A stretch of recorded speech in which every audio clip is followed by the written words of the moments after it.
However, I went to go video Josh in his surfing attempt. And just as I was recording, I see him walk forward with this busted lip.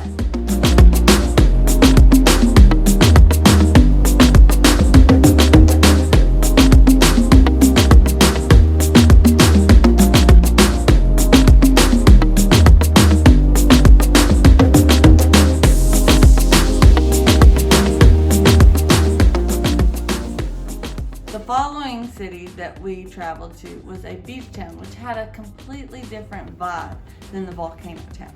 But going down to Manuel Antonio, it was hotter and more humid, and that drive was about a 5-6 hour drive. I slept through most of it, but the little parts that I did wake up for were terrifying. The drivers in Costa Rica are fearless. Stop signs are suggestions, and I couldn't take much of it. But Joshua had a completely different approach to the driving scene in Costa Rica. You have these one-way highways all throughout Costa Rica. So typically here in the States, what we find is going to take 3 times as long for the same distance because you have windy roads. Obviously the speed limit's not going to be as fast. And you have 1-lane roads. So if you get behind somebody that's slow, then you're gonna have to find a stretch of road to pass them, otherwise you're gonna be stuck behind. We eventually made it down to Manuel Antonio. So right before Manuel Antonio, we stopped at a beach about 30 minutes from Manuel Antonio. The moment we saw the first stretch of beach, we decided just to get out and go look to see what was there. Just beautiful waters and waves. And then we looked up and we saw these amazing macaws. This is like something you'd see in a zoo, but you saw them in their natural environment, and it's just this bright pop of red amongst the green leaves and the blue sky. It was just so vibrant, and Joshua got these amazing pictures of them, and it was just something off a National Geographic calendar. It was just really cool. Speaking of beautiful, we made it up to our resort, which, let me tell you, was a resort. It wasn't an Airbnb this time. And it was just pure luxury. Joshua got this amazing deal because it was 2021, and he booked a room on the first floor. And it claimed to just be a jungle view out on the balcony, but it really wasn't. Like, he could have upgraded to a second floor bedroom with a beach balcony view, but I'm glad he didn't, because this jungle view room that he did book had 2 views. The view of the jungle and the beach. You could completely see the beach in the distance and the waves and the sailboats, but then you could also see the jungle, which is just busting with life, like monkeys and birds and all sorts of interesting things to just sit and gaze at. One of the touristy things that we did was go to the Manuel Antonio National Park. There was a lot of restrictions kind of in the park, like you could not bring outside food or drink. They had lots of tour guides available to offer their knowledge about the park and the animals within it. We did not take them up on that offer though. I'm kind of glad we didn't, because really and truly, we could overhear the guides that we were walking near, because they were just everywhere, and we could go at our own pace. So when we walked in the park, they take us through this trail. It's going through like the mangroves. That goes through kind of like the bottom land. So they have this raised wooden platform to walk through it, and the trees and the mangroves, and that is where you can sometimes spot a sloth, or a monkey. There's crabs. And then it takes you out to this concession stand, which was very convenient because we had no food. However, they kind of dip you on this concession stand. It is the most bland food. It's just sorry food. And they know you'll buy it because they made sure you didn't bring food in. Yeah, it's pretty typical, like if you go to some amusement park really here any in the park, States, and you see that as well. It's the same. We ended up, getting our little slice of bread with cheese on top as well. But what was kind of interesting about this spot, when it made it all worth it, and I wasn't mad about the food anymore, was the monkeys. Look at it. These little monkeys were so bold. They would come down to any unattended food, and they would snag it and then scurry back up the trees. And you could see this kind of struggle between the tour guides clapping them away from the people, and then the monkeys trying to dodge them, and then everybody else is clapping and just amazement and awe. And this interaction was so memorable. I loved it.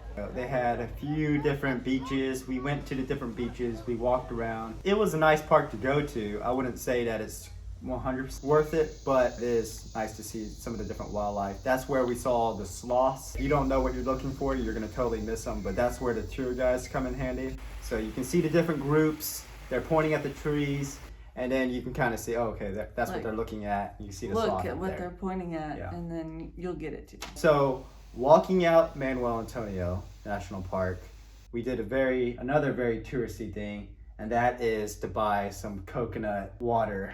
We were so Right out of the dehydrated coconut. at that point because we Yeah. had been in the park for maybe 3 or 4 hours. We were trying to be cheap and not buy the touristy water, and we come out of there just drenching sweat and just so thirsty. And this lady comes up to us with this fresh coconut with a straw in it, and this beautiful hibiscus flower adorning the coconut. And she said, it's cold. And that was the most refreshing drink I've ever had. We stayed in Manuel Antonio for another day, went to the beach that morning. I ended up busting my lip because I thought I could surf when I should have been taking lessons. I told him I saw a little sign. A man was offering surfing lessons for just like $20 an hour. And I said, are you going to take him up on that? And he goes, no, I got it. I'm just going to rent a surfboard and I can figure it out on my own. And I said, okay. I was figuring it out a little bit. I am going to go grab a floaty and go surf the waves like that. And I enjoyed my time splendidly. However, I went to go video Josh in his surfing attempt. And just as I was recording, I see him walk forward with this busted lip, and I have to go run to the nearby store, grab some alcohol, grab some bandages, and fix my new husband up. And it was a little Get a surf guide. take the lesson. On our way back, so we started driving back to San Jose. We were going to spend the night in San Jose before flying back to the States. But on the way over there, we stopped by RainMaker Park. The last thing on our agenda. Yeah.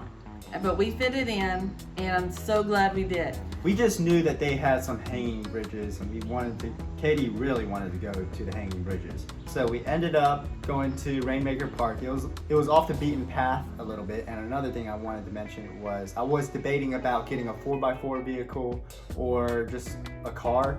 And I'm glad I went with the car because 4x4 vehicles are going to be more expensive to rent. And we went through Adobe, highly recommend Adobe also. But the small car was plenty to work with going off-road. Most of the roads in Costa Rica were fine. So we end up at RainMaker Park. We start walking through the forest, and this entire forest is old growth forest, which means I think the lady that started this park, she bought the land before a lumber company could buy it, so she could preserve this section of the forest. A lot of the trees here were very old, large, tropical trees, which was very beautiful. As we were hiking up RainMaker Park, they actually have these trails that include these steps to go through the jungle. And these steps, it seems like the people were just so resourceful. They took old tires and they filled them with concrete and they just stacked them in a stair-like manner. And that made it very convenient for people to travel throughout the jungle.